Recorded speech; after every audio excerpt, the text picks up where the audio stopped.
ശ്രീരാമ ഭഗവാൻ അണ്ടല്ലൂർ ഈശ്വരനായി വാണരുളുന്ന കണ്ണൂരിന്റെ സ്വന്തം അണ്ടല്ലൂർക്കാവ് നിരവധി പ്രത്യേകതകൾ കൊണ്ട് സവിശേഷമായ ഒരു ക്ഷേത്രമാണ്.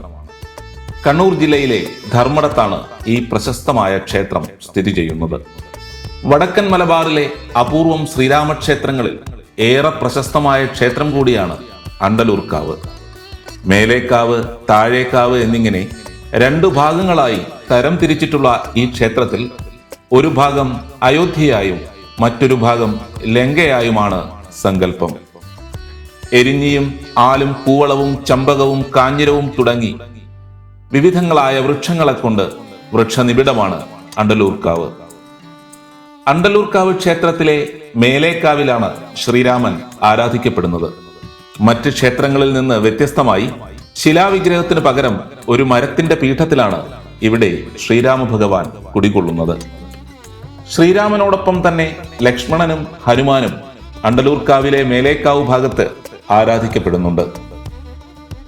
ശ്രീരാമൻ ദൈവത്താറെന്നും ലക്ഷ്മണൻ അംഗക്കാരനെന്നും ഹനുമാൻ ബപ്പുരാനെന്നുമാണ് അണ്ടല്ലൂർക്കാവ് ക്ഷേത്രത്തിൽ അറിയപ്പെടുന്നത്.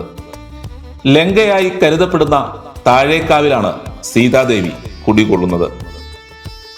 ലങ്കയിൽ സീതാദേവി കഴിഞ്ഞിരുന്ന അശോകവനിയെ അനുസ്മരിപ്പിക്കുന്ന രീതിയിൽ വലിയ വൃക്ഷങ്ങളും പച്ചപ്പും നിറഞ്ഞ ഭാഗമാണ് താഴേക്കാവ്. വടക്കൻ മലബാറിൽ തീയ വിഭാഗത്തിന്റെ ഊരായ്മയിലുള്ള വിവിധ ക്ഷേത്രങ്ങളിൽ ഒന്നുകൂടിയാണ് അണ്ടല്ലൂർക്കാവ്.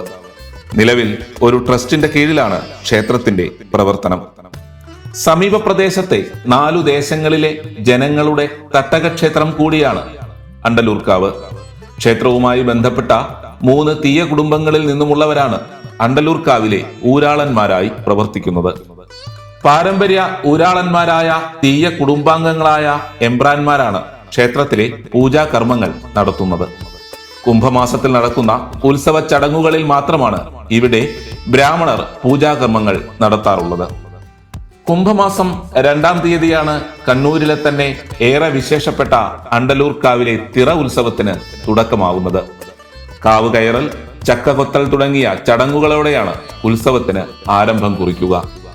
രാമായണത്തിലെ സുന്ദരകാന്ഡത്തിലും യുദ്ധകാന്ഡത്തിലും പ്രതിപാദിക്കുന്ന ഭാഗങ്ങൾ ഉൾക്കൊള്ളുന്നവയാണ് അണ്ടല്ലൂർക്കാവിലെ ഉത്സവത്തിന്റെ ആചാരാനുഷ്ഠാനങ്ങൾ.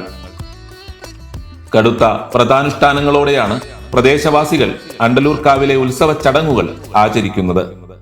ഈ കഠിന വ്രതത്തിന്റെ ഭാഗമായി കുംഭമാസത്തിന്റെ ആരംഭത്തിന് മുൻപ് മകരമാസത്തിന്റെ അവസാന നാളുകളിലായി ഗ്രാമം മുഴുവനും ശുചീകരണ പ്രവർത്തനങ്ങൾ നടത്തുന്നതാണ്.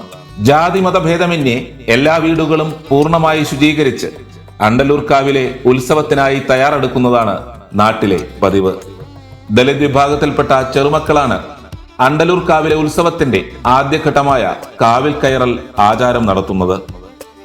ഉത്സവത്തിന്റെ ഭാഗമായി കുംഭം 1-ാം തീയതി ധർമ്മടം പ്രദേശത്തുള്ള എല്ലാ വീടുകളിൽ നിന്നും ക്ഷേത്രത്തിലേക്ക് ആവശ്യമായ തേങ്ങ എത്തിക്കുന്നതാണ്. കുംഭം 2-ാം തീയതി നടക്കുന്ന ചക്കകൊത്താണ് മറ്റൊരു ചടങ്ങ്. അണ്ടല്ലൂർക്കാവിലെ ചക്കകൊത്ത് ചടങ്ങിനു ശേഷം മാത്രമേ ഈ പരിസര പ്രദേശങ്ങളിലുള്ളവർ ആ വർഷത്തെ ചക്ക കഴിക്കാൻ ആരംഭിക്കുകയുള്ളൂ. കുംഭം 3-ന് നടക്കുന്ന കുടവരവ് ചടങ്ങും ഏറെ പ്രസിദ്ധവും ധാരാളം ജനപങ്കാളിത്തം ഉള്ളതുമാണ്. കുടവരവോടെ ഉത്സവ ആചാരങ്ങൾക്ക് തുടക്കമാകും. തുടർന്ന് കുംഭം 7 വരെ രാമായണ കഥകളെ അനുസ്മരിപ്പിക്കുന്ന കെട്ടിയാട്ടങ്ങൾ ക്ഷേത്രത്തിൽ നടക്കുന്നതാണ്. അണ്ടല്ലൂർക്കാവിന്റെ സ്വന്തം ദൈവത്താർ, അംഗക്കാരൻ, ബപ്പുരാൻ എന്നിങ്ങനെ അറിയപ്പെടുന്ന ശ്രീരാമൻ, ലക്ഷ്മണൻ, ഹനുമാൻ എന്നിവരെ ആരാധിക്കുന്ന പ്രത്യേക കെട്ടിയാട്ട ചടങ്ങുകൾ ഈ ദിവസങ്ങളിൽ നടക്കും.